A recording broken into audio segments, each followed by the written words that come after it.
नमस्ते डिस्कवरर्स। क्या आपने कभी सोचा है कि हमारे पूर्वजों के पास कैसी टेक्नोलॉजी थी? प्राचीन मिस्र के पिरामिडों को देखिए, जिनकी विशालता और सटीकता आज भी हमें हैरान करती है। क्या वाकई वो सिर्फ कब्रें थीं या फिर कुछ और, कुछ ऐसा जो हमारे समझ से परे है?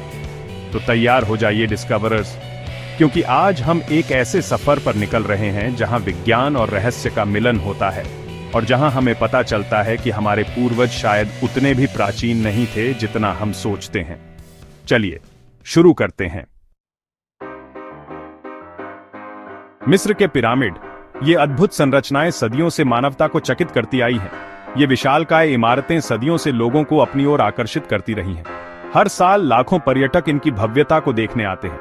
लेकिन क्या आपने कभी सोचा है कि आखिर कैसे बनाए गए होंगे ये पिरामिड?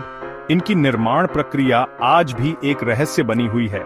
2.3 मिलियन पत्थरों से बना ग्रेट पिरामिड, जो अपने आप में एक इंजीनियरिंग का चमत्कार है, जिसका हर एक पत्थर औसतन 2.5 टन का है। सोचिए, इतने भारी पत्थरों को इतनी ऊंचाई तक कैसे पहुंचाया गया होगा? क्या वाकई ये मुमकिन है कि ये सब कुछ सिर्फ मानव श्रम से बना हो, या फिर इसमें कुछ और रहस्य छुपा है?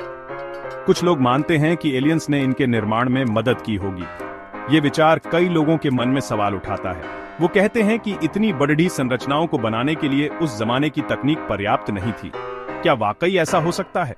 और शायद वो सही भी हो, क्योंकि आज भी वैज्ञानिक इस बात पर एकमत नहीं है कि पिरामिड कैसे बनाए गए थे। इस पर कई शोध और अध्ययन हो चुके हैं। क्या ये पिरामिड वाकई सिर्फ कब्रें थीं या फिर कुछ और? क्या इनके अंदर कोई और रहस्य छुपा है? शायद भविष्य में हम इस सवाल का जवाब ढूंढ पाएं। तब तक ये पिरामिड हमारे लिए एक रहस्य बने रहेंगे। जब हम प्राचीन ज्ञान की बात करते हैं, तो भारत का जिक्र किए बिना हमारी चर्चा अधूरी रहेगी। भारत की धरती पर सदियों से ज्ञान और विज्ञान का भंडार रहा है। हजारों साल पुराने वेद और पुराण न सिर्फ धार्मिक ग्रंथ हैं, बल्कि इनमें जीवन के हर पहलू का विस्तृत वर्णन मिलता है। इनमें विज्ञान, गणित और खगोल विज्ञान जैसे विषयों का भी अथाह ज्ञान छिपा हुआ है।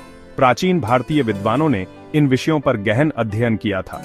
उदाहरण के लिए, महर्षि भारद्वाज द्वारा रचित विमानिका शास्त्र में विभिन्न प्रकार के विमानों यानी उड़ने वाले यंत्रों का विस्तृत वर्णन मिलता है। ये ग्रंथ प्राचीन भारतीय विज्ञान की उन्नति को दर्शाता है। क्या ये मुमकिन है कि प्राचीन भारत में वाकई ऐसे विमान हुआ करते थे? ये सवाल आज भी वैज्ञानिकों और इतिहासकारों के लिए एक रहस्य बना हुआ है। इन सवालों के जवाब शायद इतिहास के पन्नों में कहीं छिपे हुए हैं। हमें इन प्राचीन ग्रंथों का अध्ययन कर और अधिक जानकारी प्राप्त करनी होगी। लेकिन एक बात तो तय है कि वैदिक साहित्य में छिपा ज्ञान आज भी हमें हैरान और अपनी ओर आकर्षित करता है।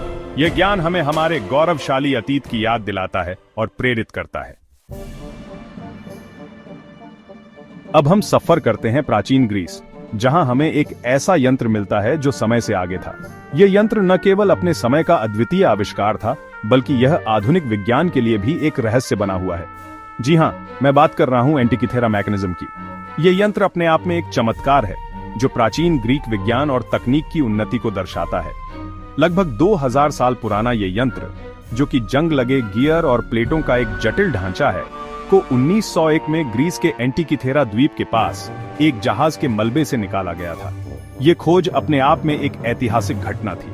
शुरुआत में किसी को समझ नहीं आया कि यह अजीबोगरीब यंत्र आखिर है क्या। यह यंत्र इतना जटिल और अद्वितीय था कि वैज्ञानिकों को इसे समझने में कई साल लग गए। लेकिन जैसे जैसे वैज्ञानिकों ने इसका अध्ययन किया, उनके होश उड़ गए। यह यंत्र किसी साधारण उपकरण से कहीं अधिक था। यह यंत्र कोई मामूली घड़ी या कैलेंडर नहीं था। यह एक जटिल खगोलीय उपकरण था, जो प्राचीन ग्रीक विज्ञान की गहराई को दर्शाता है। यह तो एक अद्भुत खगोलीय कंप्यूटर था। यह यंत्र ग्रहों की गति, सूर्य और चंद्रमा के चक्र और ग्रहण की भविष्यवाणी करने में सक्षम था। इस यंत्र की मदद से प्राचीन यूनानी न सिर्फ सूरज और चंद्रमा की गति का पता लगा सकते थे, बल्कि ग्रहण का समय भी बता सकते थे। यह यंत्र उनके खगोलीय ज्ञान का प्रमाण था।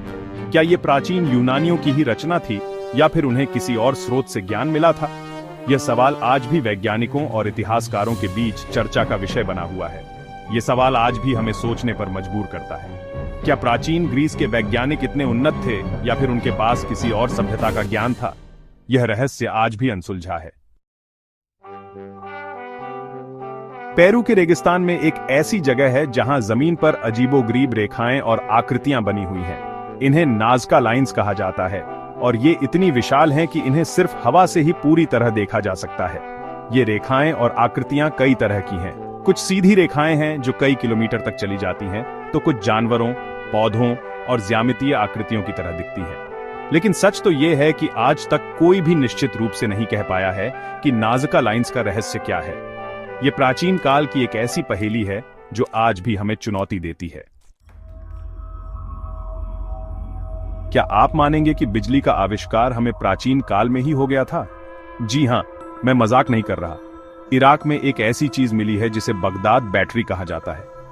ये 2000 साल पुरानी एक मिट्टी की बर्तन है जिसमें एक तांबे का सिलेंडर और एक लोहे की छड़ लगी हुई है।